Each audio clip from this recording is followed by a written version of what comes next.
What's going on, everyone? It's another episode of the WVSports.com podcast. After a bye week, the Mountaineers are back, and we are back with a preview podcast episode. I'm Wesley Shoemaker, joined by the one and only Keenan Cummings, and we are here to talk about the Bearcats. So, Keenan, before we really dive into the depths of Cincinnati, there are a lot of storylines going around this program. New defensive coordinator, backup quarterback, month of November. It's a whole lot. So let's start. Schedule adjustments. Yeah, schedule adjustments. That's as of this afternoon. But let's start. What you want to go backup quarterback? What do you want to start with here? I think we got to at least touch on the defensive coordinator first. I know we've already had our emergency podcast. We've went through that, but it was nice getting to talk to Jeff this week and kind of get some of his thoughts. I think the main takeaway I had is you're not going to see a lot of structural changes. I mean, we both expected that anyways. That's kind of the nature of college football. You're not going to rebuild a defense overnight, but it's about kind of cleaning stuff up, trying to be more consistent, getting people in the right places. And how many times, Wes, have we talked about them just not being aligned at the snap? And I don't have enough fingers. Yeah, that's stuff that could be fixed. And I think, I'm going to give him the benefit of the doubt. I like what I've heard from him. We said this before he spoke this week. We'll see. We'll see if it works. I hate to say this, but it's hard to be a little bit worse than what they've been. So we'll see if it works. And I think that they have some things. They clean some stuff up over the bye week. They got to play better coverage. They got to get a line better. They got to do things pre-snap and post-snap that they haven't done. But if they do that, perhaps you see some improvement defensively. You just said about 4 new things that they have to do, and it is the 9th game of the season. But, yeah, I think a fresh voice in the room is important. I think that, I'm not sure I don't think either of us expected there to be any wholesale structural changes there on defense. But maybe the way you use guys could be a little different, the way you kind of might decide to do things play calling wise. That might be a little different. But there's not really a way you can change who you are or what you are at this point in the season, but you can change these like minor things of, when do you bring pressure? When are you going to drop 8? All right. Like things like that, just those kind of smaller game within the game things. But I think we both touched on how good of a leader we thought Jeff Coons was. And so I'm interested to see how this group responds. I think that we'll have a sense early on how maybe this group is playing, because as we'll get to, Cincinnati is pretty good on offense. While the numbers points-wise might not dictate it, they've put up yards against a lot of schools, and they've scored points against some good schools too. But let's stay on the West Virginia topic here. Backup quarterback Garrett Green set to probably miss his 2nd game in a row. Nicco Marchiol, who he was really efficient. I know we talked a lot about that post-game Arizona. Things I'm looking for him to improve on. A couple deep balls there. One, I think it was to Traylon earlier in the game. He had him open and then just misfired. Also in the run game, I know the coaches talked a little bit about that, but just kind of being more comfortable, I would say. And I think that comes with time and reps. I think if there's anyone this 2 weeks did a favor for, it is him. Kind of getting into the flow of things again, staying in the flow of things, I should probably say, from being the starter at Arizona. But I'm interested to see how comfortable he looks. It's another road game, and it's going to probably be a much hotter environment, not hot in temperature, but hot in terms of temperature of the game and temperature of the fans. It's going to probably be a full house there, and there's going to be West Virginia fans. I would be shocked if there weren't, as well as a good amount of UC people, obviously. So I'm interested to see how he handles that as well.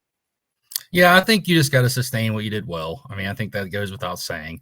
You got to take care of the football. You got to continue to make smart reads, throw the football when it's there, do those basic things. I think as long as he does that and they game plan for him, he should be fine.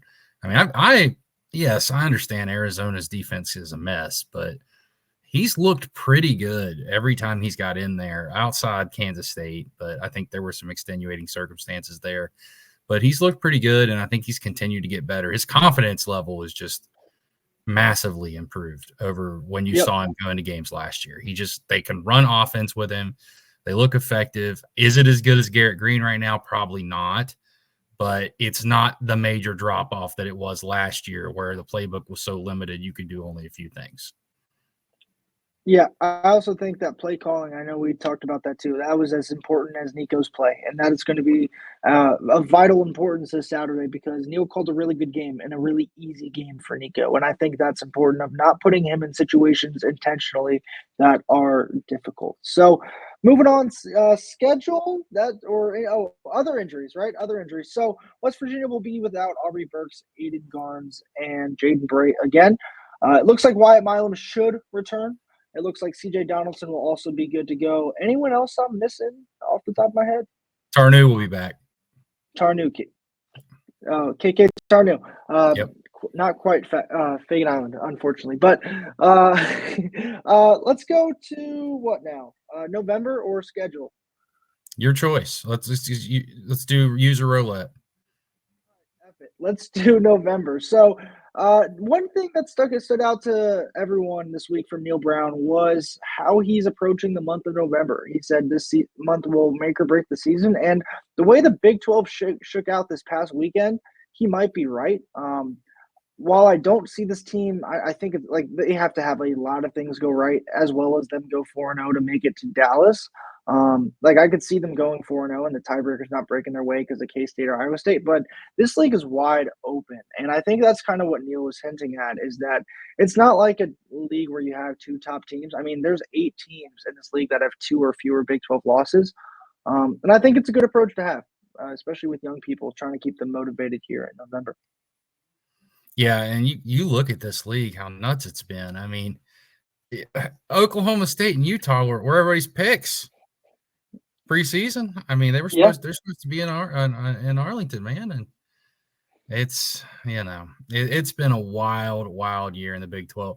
And even if West Virginia doesn't, which we both agree that's probably not likely, even if they don't go to the Big 12 championship game, if you can somehow finish 8-4 after where you were at 3-4 and the vibes around the program, I understand you're not beating the caliber of teams that you've lost to, but that's at least some positive momentum, and this program will take anything it can get right now.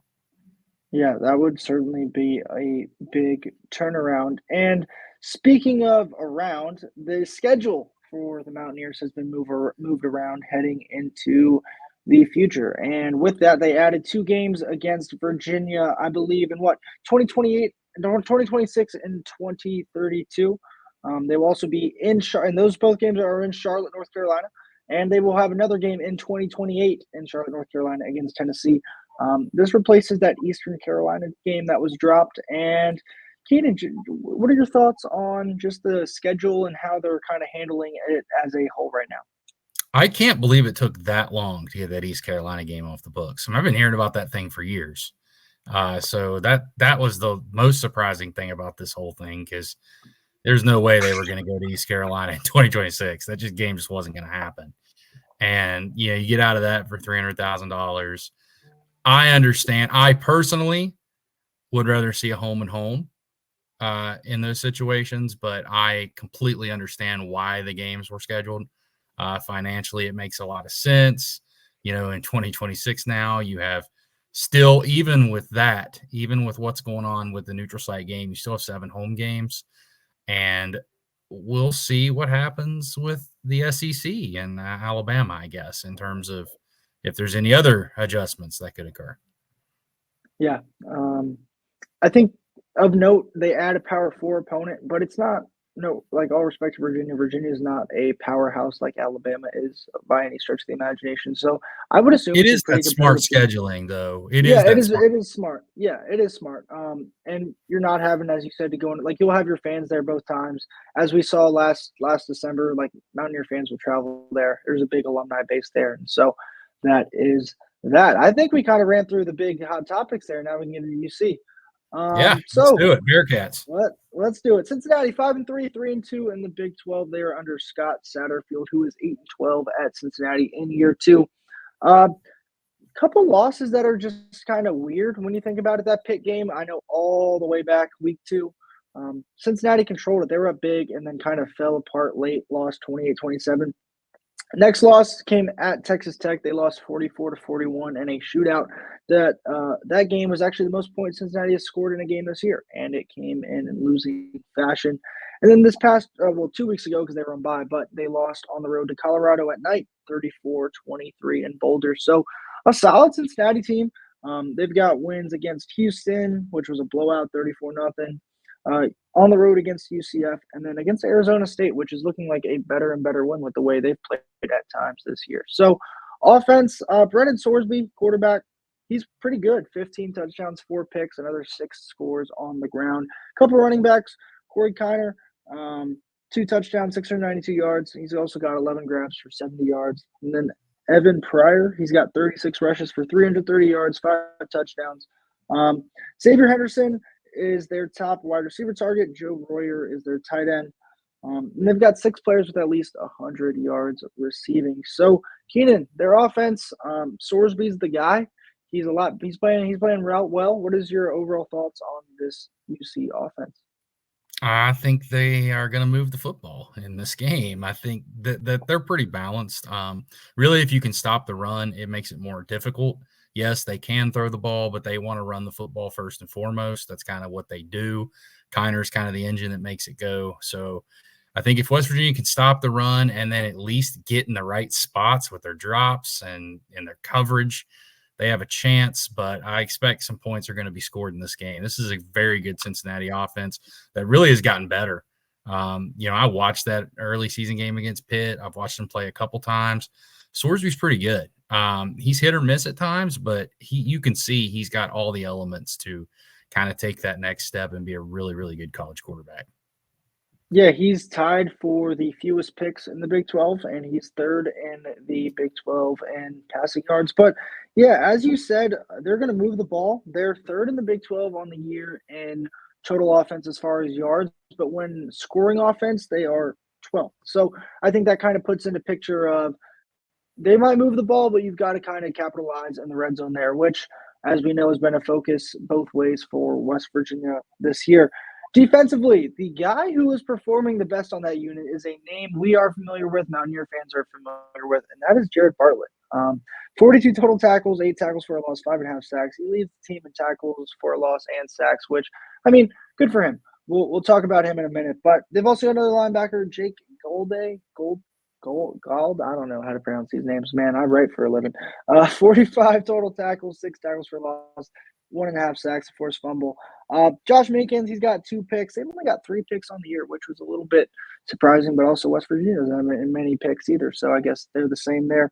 And then Eric Phillips, he's got 13 total tackles, but 4 of those are for a sack. So defensively, they are 4th in the Big 12 in scoring defense, and in conference games, they are 3rd.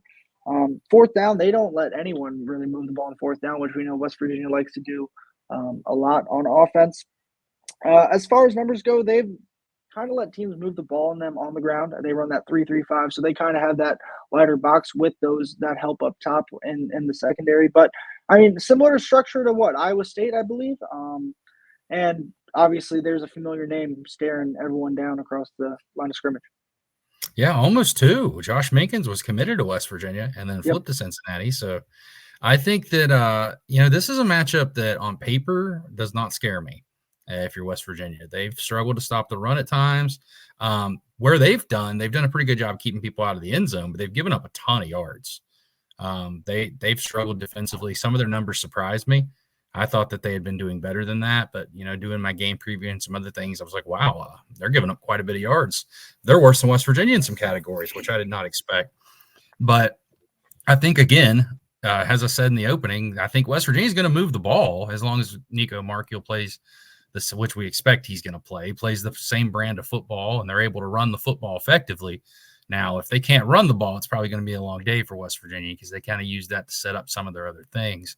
But I expect points are going to be scored. To me, I think one of the keys of this game, and I'm kind of jumping ahead here because we're going to talk about keys, but to me, one of the keys of this game is, which one of these teams can score touchdowns and which one of these teams can stop the other one.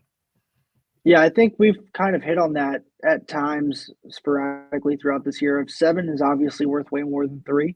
And you're right. With both teams' ability to move the ball, who's going to convert down in the red zone? I know there's been times that it's been costly for the Mountaineers, and there's been times that they've kind of forced the issue, forced the envelope a little bit. I mean, even think back to that Arizona game, right? They have the field goal there. It's a chip shot field goal.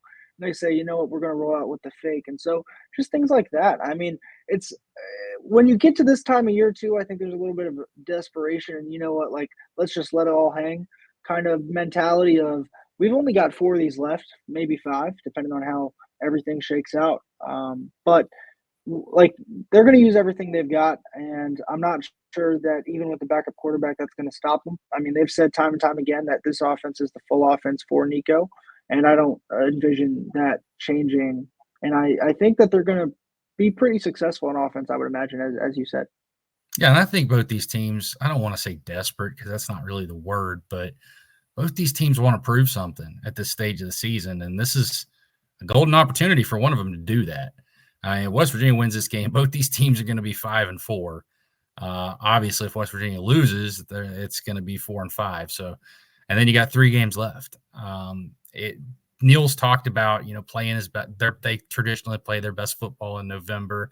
I don't know if I agree with that statement, but they certainly did last year. So maybe they can do that again this year.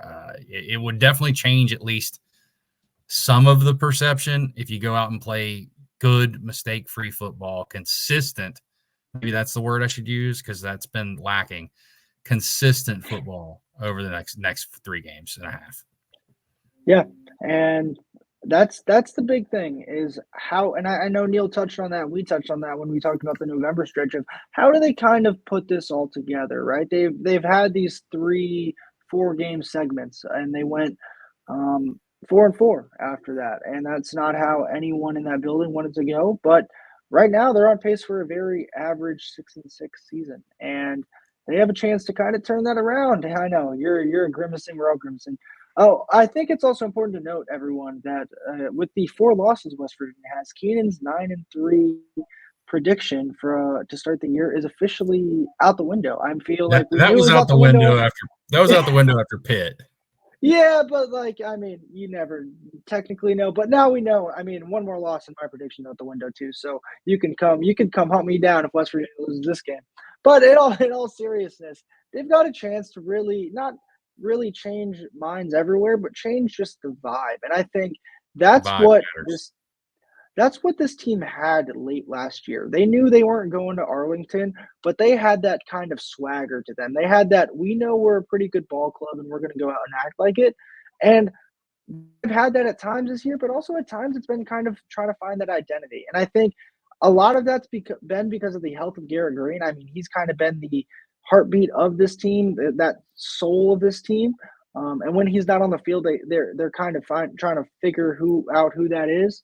But if they can put a couple wins together, go 3-1 or better in the month of November, kind of get that winning swagger, belief back, heading into a bowl game, and then maybe who knows what else. Like, I think that would be a pretty good resurrection from where they were even just a couple weeks ago. Yeah, I mean, you hit the nail on the head. I think that's where they're at. Let's see what they can do. I don't think you're going to change anybody's mind that already has their mind made up at this point on what this is and what the product is. But any good vibes you can get. Hey, look on the bright side.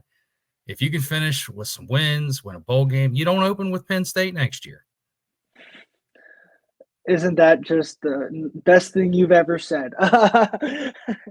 Do they open with a Power 5 opponent, Keenan? I think that's maybe the more important question if they open with a Power 4 opponent, I guess. No, I don't I think it's so. a FCS game next year. Yeah. Robert Morris. Just like hoops. Oh. But we'll get to hoops in a second. Let's go keys to victory prediction. You kind of touched on it, but I think it's you touched on Nicco, so I'll go defensively. I think it's finding a way to get your hand on the football. I mean, Yep. I'm interested to see if Jeff Kuhns changes anything, if he brings pressure in different situations, the consistency that he does or does not bring pressure. Also, maybe how he moves guys around. I mean, I think he can really be creative with his group a little bit more than the others just because there's a familiarity level with them. But also a guy like Tyron Bradley, what could you possibly maybe do with him a little bit differently or just in general, guys up front, because that unit has played really well. And maybe use that to your advantage. So I think if West Virginia wins this game, it's because they get their hands on a football. I mean, they had that fumble early against Arizona, and look, they won a one-possession game late, and that was probably a big reason why. And so finding a way to just get at least one turnover will be big in this game for West Virginia. I agree with you wholeheartedly. I also think, just going back to kind of what we were talking about originally, just play good, consistent football. Just get lined up. Just be in the right spot. Do the things you need to do. Make tackles. Just do those things. And I Yeah, think you can't even if make plays if you're not in position to make plays, and I think exactly you're just saying be in position. if Cincinnati is able to sustain 13, 14 play drives and beat West Virginia, you can live with that. Just don't have those busts, 60-yard, 70-yard touchdown busts, just guys not in the right spot, guys running free. You hope the defensive coordinator, because the personnel is the personnel, guys. You hope the defensive coordinator and the staff there can change things. This is going to be the first audition, so let's see how it goes. I'll go one more here. They've got to run the ball. I mean, the numbers speak for themselves. You're healthy up front now with Milan back. You've got CJ back.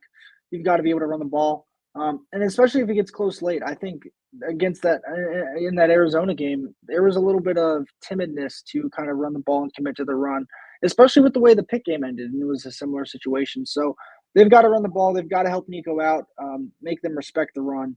And if they can do that, they'll give themselves a good chance. Yeah, I think that says it all. So who do you got? Who are you picking in this game? This is an interesting one. I'm going to put you on the spot here. Who are you taking here? It is an interesting one. I'm going to go West Virginia. I mean, I didn't expect that. I mean, let's here. You ready for this? I mean, Nicco Marchiol is undefeated as a starter. Knock on wood. You got the Texas Tech. He's 2-0. Texas Tech game last year, and then the Arizona game this year. So, I just think they get it done. I mean, I feel like we've said that either way, the both of us, because this team's been so hard to figure out. And here we are in game number 9, and they are still hard to figure out. But they've played well on the road this year, Keenan, and they really have. Yeah. There's going to be a pretty good contingent of West Virginia folks, West Virginia people over there. And I think that'll do them some good. I also think the bye week came. I mean, we said it, what a year to have 2 bye weeks the way this team was beat up. And so it came at a good time, but I'm going to say West Virginia does it. I agree with you what you said a few minutes ago. Is this going to be high scoring? I'm going to take West Virginia winning 37-36. How about that? 1 pointer. It's going to be stress Virginia at its finest here. 37-36 for the Mountaineers. Who would have thought I would have transformed into he of little faith at this point of the season? But I'm taking Cincinnati. I think this game really is a coin flip, as most of them have been this year, probably outside of Penn State. We'll see. But I want to see West Virginia's defense make those plays that I was talking about. I want to see them be in position, not give up busts. Let's be honest. You can play what if all day, but I think most people would probably agree if West Virginia had to punt that football back last week or before the bye week, it probably wouldn't have ended well. So let's see. I think we can both wholeheartedly agree on that. Yes. Let's see if this defense can make some plays. I do think this is going to be high scoring. I think it's going to be close, but I want to see the defense make some plays and help this offense win this football game. So I got Cincinnati 37-34. But, that would have been something, wouldn't it? Yeah, I got Cincinnati 37-34, but I think that I'm holding out hope that we see maybe some consistency from this West Virginia football team moving forward. Well, I'll tell you who has been pretty consistent through an exhibition game and a regular season game. That is the men's basketball team there, Keenan. Holy transition, Batman. They've got that team kind of going. I mean, the first half, that opening start to that game, I know for the last however many months it's been, DeVries definitely thought of, this would be really great if it started like this. Oh, what about this? I'm not sure he ever thought of something like that. It was 21-0, I believe, 30-2. 30-2, Keenan. We're talking about a football score and a safety, right? That was impressive, and we're going to get into a little bit here, but Tucker DeVries coming out and just being like, all right, I'm here, I've arrived. This is the back-to-back MVC Player of the Year. Like, I'm still that guy. But then the defensive end, that's what really impressed me Me because too. at times last year and years prior with West Virginia teams, it had been searching for that kind of tenacity, that fight, that willingness to just kind of stick your nose in there and guard. And you saw that. You saw that not from one or two people, you saw that across the roster.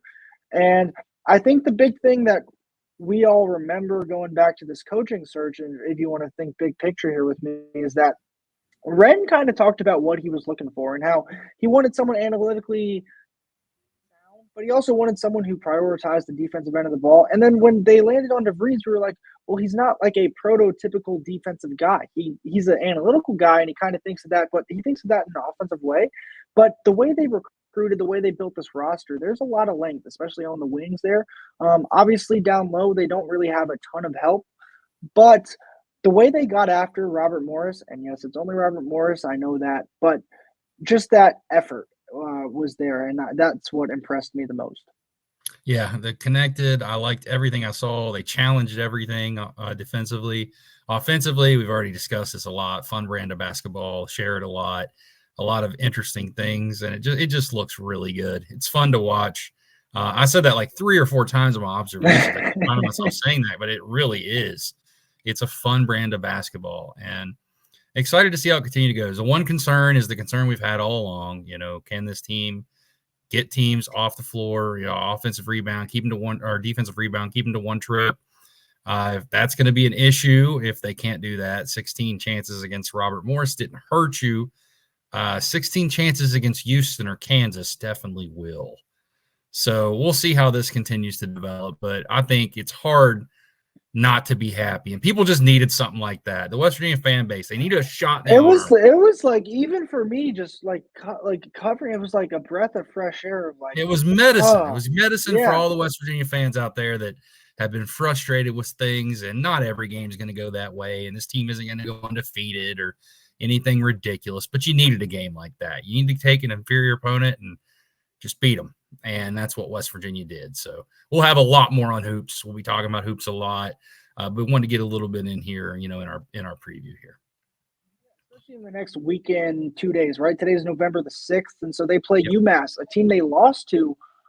They play them this Friday. And then next Friday, they hit the road to play another team they lost to last year, and that is Pitt. And so, I mean, not discrediting Robert Morris, but we will have a much better idea by November 15th, end of day, after they played Pitt, about where this team possibly could be. And then they've got one more, and then they go down for that Thanksgiving week trip, which the way Gonzaga played, Keenan, Gonzaga looks easy, don't they? Oh, man. Yeah, that's going to be something, but luckily we don't have to worry about that quite yet. So we're going to kick it to an interview with JT Smith of the Rivals Network with Cincinnati. This podcast will end up being about 41, 42 minutes long, and we know all of you can spare another 12 minutes to listen to JT and us talk about the Bearcats. So I'm Wesley Shoemaker, joined by Keenan Cummings, and we are kicking it to this interview right now. It is our pleasure to be joined by JT Smith from the Rivals site over at Cincinnati as the Mountaineers and Bearcats are meeting this Saturday. We obviously know a ton about the Mountaineers, but JT is going to help us learn a little bit more about the Bearcats. So, JT, just kind of Cincinnati's 5-3 record entering the month of November here. Where do they stand? Obviously, they've played a couple teams close. That Texas Tech game was close. Colorado was close for a good bit. Just how are the vibes around this Cincinnati team entering November? Man, pretty positive, man, because a lot of stuff is still in front of their face. So, if you'd have told people that cover the team, they would have a chance to have an outside chance to play in the Big 12 championship if everything aligns right, in November, you would have thought somebody would have had some land to sell in Florida that, with no deed to it. But, honestly, they've been talking about like leadership and everybody being together, and, from last year, this year, it's night and day. And that's why, those guys are 5-3 and, have a chance in the Big 12 right now. What has been the biggest difference for Satterfield's team this year? All right, where man. have you noticed the improvements? My bad for cutting you off, but the biggest thing is quarterback play. No slight to Emory Jones. Brendan Sorsby, they hit a home run in the transfer portal. The guy can make all the throws. It makes the team so much more explosive. He's more athletic than people expect or think. He's like a poor man's, Josh Allen.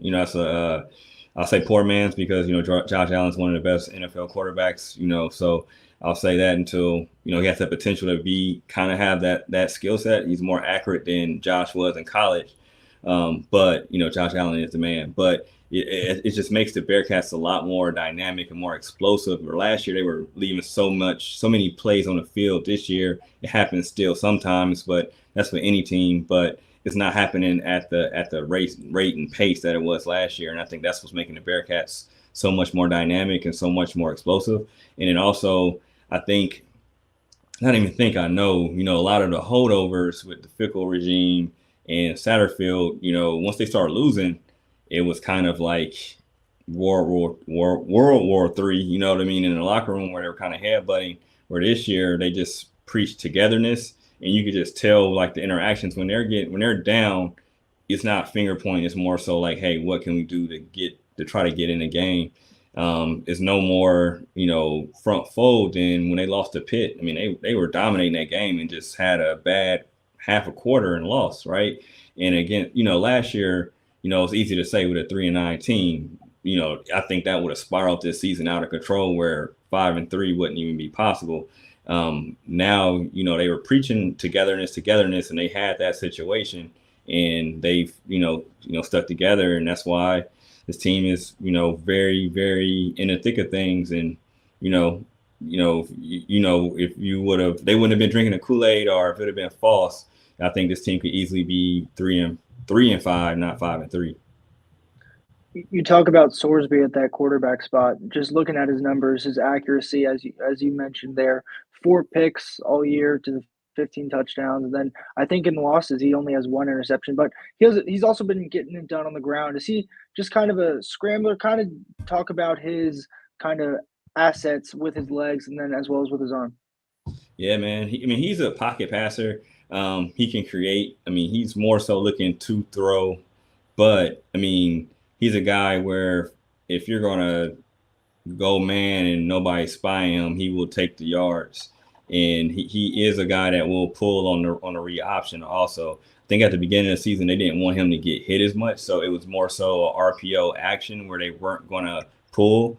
But, once they started getting a Big 12 player, like, hey, we have to use this man's assets. So then the linebackers aren't crashing down, and DNs aren't just purely crashing down. Have to keep them honest.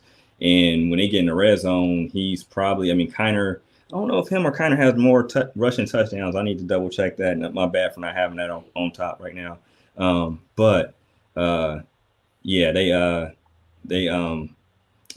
the guy. He's the guy. He's a dude that can run. He's good in the red zone for sure.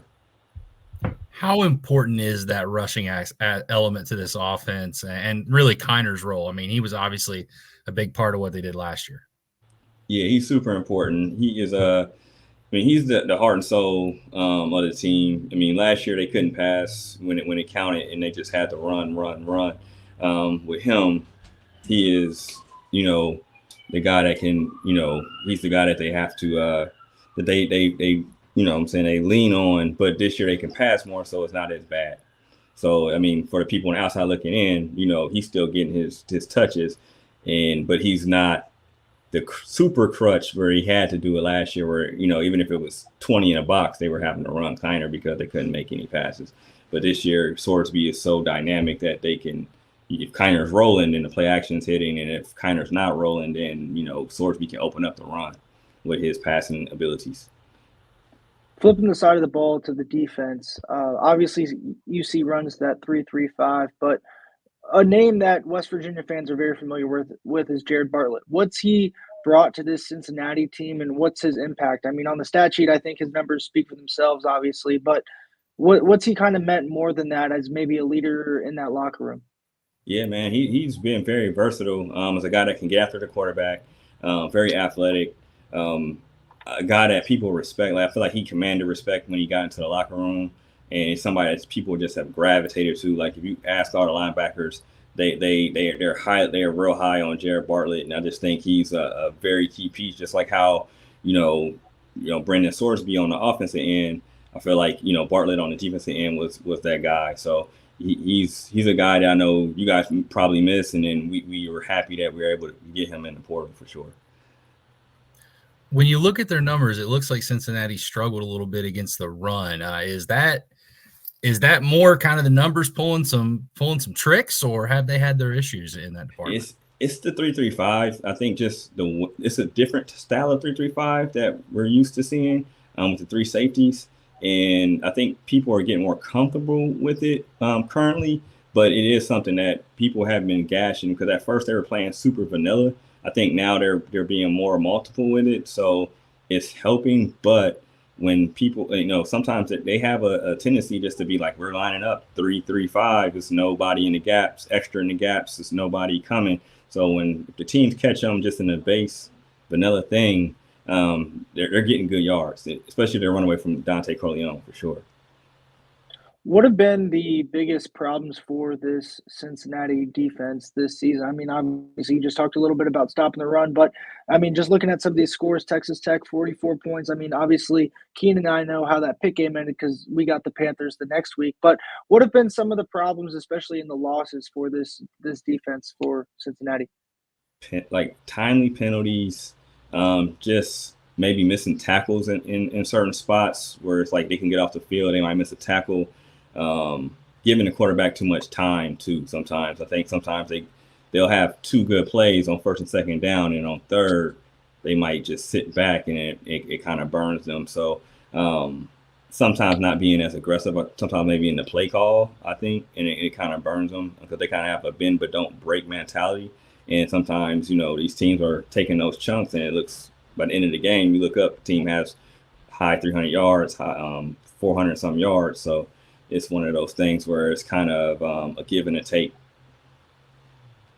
Big picture kind of question here. Just curious from like a fan base perspective, how do Cincinnati fans look at this game with West Virginia? Obviously, they're the two closest teams in the Big 12. Is it a kind of I know rivalries have to be determined on the field, but is it a game that kind of gets them excited a little bit? For sure, man. Especially in the Big 12, like the geographical footprint is so huge. A team that I think was a 4.5 hour drive. It's something that the fans, are gravitating to. You guys had Coach Huggins forever, guy that was endeared to the fan base, maybe not the higher ups, at least when they had different president and stuff like that. But he's a guy that Cincinnati fans still love to this day. So it's almost like embedded. If we have some good games, it'll honestly turn into a rivalry back into a rivalry pretty fast. But, of course, there has to be some good games on the field as well. Kind of turning the page to this game, keys to victory for Cincinnati. What would you say those are? And then a possible prediction out of you, if you could, of how you think this game goes on Saturday. For sure. Keys to the game, protect the ball. Sounds generic, I know. Can't give you guys short fields, especially with the defense. Sometimes we have a tendency of giving up a lot of yards. So you guys are a run-first team. It's going to be interesting to see how that transpires. But they got to at least stay even on the turnover battle or win it. And then I think just kind of touch your quarterback more so than anything. It can't allow your quarterback to get super comfortable, no matter if it's Green or the backup, because quarterback's confidence is everything. If he's getting hit a lot, know that clock is speeding up. That's good for the Bearcats. They're opportunistic on the secondary, so that'll bode well. But if they're just letting you guys just sit back there dictating the pace on what you guys want to do, then that's when it can get ugly. I just think our offense, barring anything crazy, will be dynamic enough to be able to hopefully hold serve no matter what. So I'm going with the Bearcats to win. I'm going to say 35-27 on Saturday. I had one question, too. We've talked a lot about the run game. What with Cincinnati, obviously, West Virginia's had their struggles in the secondary. Anybody that follows West Virginia understands that. How equipped are they to kind of take advantage of that and attack that? Honestly, they're very equipped. I mean, I got to check and see if Tyron Smith, he's a guy that's been out a few games, slot guy, but I mean, Xavier Henderson has been solid. He had a rough game against Colorado, but it was mainly because, Hunter was on his bumper and he just had the Travis Hunter effect. But Joe Royer, he's a hell of a tight end transfer from Ohio State. He's been killing. If you can't guard him, he's a guy that can demand two. He's a guy, if you got somebody that's shaky, he can break a tackle and go to the house. Then also, Tony Johnson, he's a guy that's been getting more snaps, especially playing in the slot. Been pretty solid. He had a real good game against Colorado.